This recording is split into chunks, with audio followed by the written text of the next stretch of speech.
मित्रांनो, medical emergency असली, नातेवाईक आजारी असले किंवा एखाद्या जवळच्या व्यक्तीला रक्ताची गरज असली तर प्रत्येकाचा धाव असतो तो मंदिरानंतर अर्थातच ब्लड बँककडे.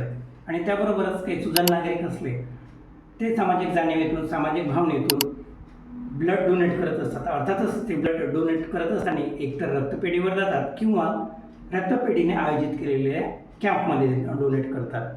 मित्रांनो, 2 दिवसाआधीच मुंबई आणि बदलापूर या 2 ठिकाणच्या ब्लड बँक्सवर रक्तपेढींवर एफडीएने धाडी टाकल्या आणि त्या धाडीमध्ये त्यांना काही वस्तू ह्या आक्षेपार्ह अवस्थेमध्ये आढळलेल्या आहेत. तर नेमक्या त्या कुठल्या ब्लड बँकवर धाडी टाकल्या गेल्यात आणि तिथे एफडीएला तपासणीअंती काय आढळलं हे सविस्तर आज आपण आजच्या या पॉडकास्टमध्ये सविस्तरपणे समजून घेऊयात. नमस्कार मित्रांनो, मी ॲडव्होकेट नागसेन दाळसे आणि आपण पाहताय मुद्द्याचे बोल. मित्रांनो, एफडीएने 2 दिवसाआधीच मुंबई येथील जे रक्तपेढी आणि बदलापूर येथील खाजगी रक्तपेढी जिचं नाव आहे माया ब्लड बँक या रक्तपेढीवरती देखील 22 जून ते 24 जून या 2 दिवसामध्ये कंटिन्युअसली धाडी टाकल्या आणि त्याच्यामध्ये त्याची कसून चौकशी केली आणि चौकशी अंती त्याच्यामध्ये त्यांना काही बाबी समोर आलेल्या आहेत ज्या आक्षेपार्ह आहेत त्या टर्म्सवरती. तर जे ब्लड बँक जे आहे जे रुग्णालयाची, तर त्याच्यामध्ये त्यांना खराब रक्ताची हाताळणी झालेली त्यांना तिथे आढळली. त्याच्यामध्ये रिॲक्टिंग ब्लडचे जे बरेचसे नमुने तिथं त्यांना आढळले.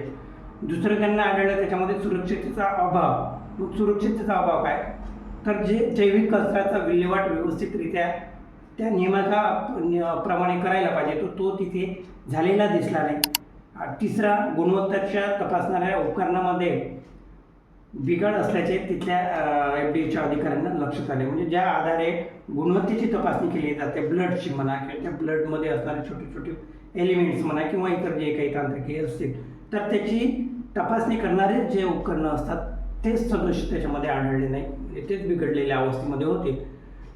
आणि बदलापूर या ब्लड बँकमध्ये काय आढळलं, तर तिथे रक्ताची जी वाहतूक झालेली होती, ब्लड कॅम्प म्हणा किंवा इतर काही म्हणा, तर त्याच्या नोंदीच तिथे आढळल्या नाही. सेकंड, तिथं BTO म्हणजे अर्थातच रक्त संक्रमण अधिकारी हा 24 तास हजर असणे गरजेचं असताना या चौकशीनंतर त्यांना तिथं जो रक्त संक्रमण अधिकारी अर्थातच BTO हा याचे गैरहजर असल्याचं आढळून आलं. त्याबरोबरच रक्तदान शिबिराच्या आयोजनाबाबत कुठल्याही प्रकारची परवानगी या बदलापूर येथील जे प्रायव्हेट ब्लड बँक आहे त्याने घेतलेली नव्हती.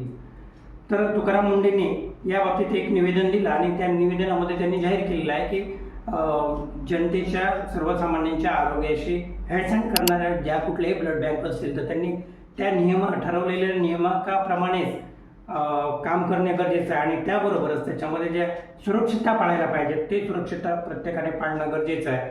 अर्थातच या दोन्ही बँकांना शोकॉज नोटीस दिलेल्या आहेत. तर आपल्याला याबाबतीत काय वाटते, एफडीएने केलेले जे धाड सत्र आहे हे जनतेच्या साठी उपयोगाचे जरी असले तरी इतर ज्या रक्तपेढ्या जिथे सावळा गोंधळ चालू आहे त्यांच्यासाठी कुठला तरी अल्टिमेटम आहे का किंवा काही इंडिकेशन्स आहे का, आपल्याला काय वाटते नक्कीच मला कमेंटद्वारे कळवा.